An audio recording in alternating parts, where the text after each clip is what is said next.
Brahmamudi serial స్టార్మాలో ప్రసారమవుతున్న సీరియల్స్లో number 1 serial అని చెప్పొచ్చు.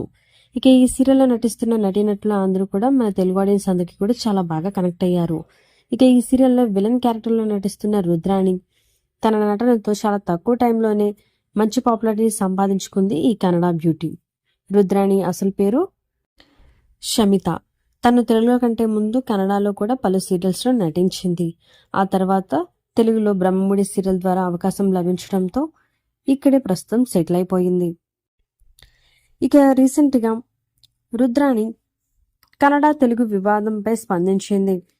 బ్రహ్మముడి సీరియల్తో రుద్రాణిగా విలనిజాన్ని పండిస్తున్న ఈ కన్నడ బ్యూటీ తన కన్నడ ఆర్టిస్టులకి మద్దతుని ప్రకటించింది. తెలుగు ఇండస్ట్రీలో ఎక్కువగా కన్నడ ఆర్టిస్టులకి ప్రాధాన్యత కల్పించడం, అలాగే బిగ్ బాస్లో కూడా కన్నడ వాళ్ళనే కంటెస్టెంట్స్గా తీసుకోవటం, వాళ్ళనే విన్నర్స్గా ప్రకటించడంపై తెలుగు ఆడియన్స్లో కొంతమందికి అభ్యంతరాలు వ్యక్తం కూడా అయ్యాయి. కన్నడలో బిగ్ బాస్ ఉండగా తెలుగు షోలో మళ్ళీ కన్నడ వాళ్ళనే కంటెస్టెంట్స్గా తీసుకోవటం ఏంటని, తెలుగు సీరియల్స్లో కన్నడ వాళ్ళు నటిస్తుండగానే కన్నడ సీరియల్స్లో తెలుగు వాళ్ళకి ఎందుకు అవకాశాలు ఇవ్వటం లేదని ప్రశ్నిస్తున్నారు తెలుగు ఆర్టిస్టులు.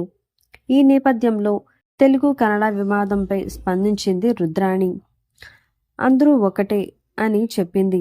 మరలా ఆ తర్వాత ఆమె కన్నడవాసి అయిన నిఖిల్ని గెలిపించాలని కోరుతూ అతనికి ఓట్లు వేయమని కూడా పోస్ట్ చేసింది.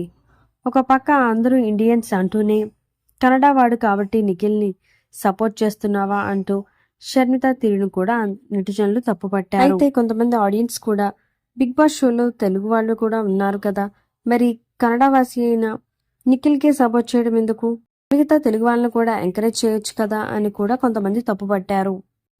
ఇక బ్రహ్మముడి సీరియల్ గురించి కూడా చెప్తూ సీరియల్ హీరోయిన్ అయిన కావ్య కూడా తమిళ నటి, నేను కూడా కన్నడ నటి, మరి తెలుగు వారిని తీసుకోవచ్చు కదా షాకింగ్ కామెంట్స్ చేసింది. ఈ వీడియో పట్ల ఆడియన్స్ అందరూ కూడా ప్రస్తుతం తెలుగు ఇండస్ట్రీని కన్నడ ఆర్టిస్టులే వెళ్తున్నారు, తెలుగు వాళ్ళకి ఎప్పుడు ఛాన్సులు ఇస్తారో అంటూ కూడా తమ అభిప్రాయాన్ని తెలియజేస్తున్నారు.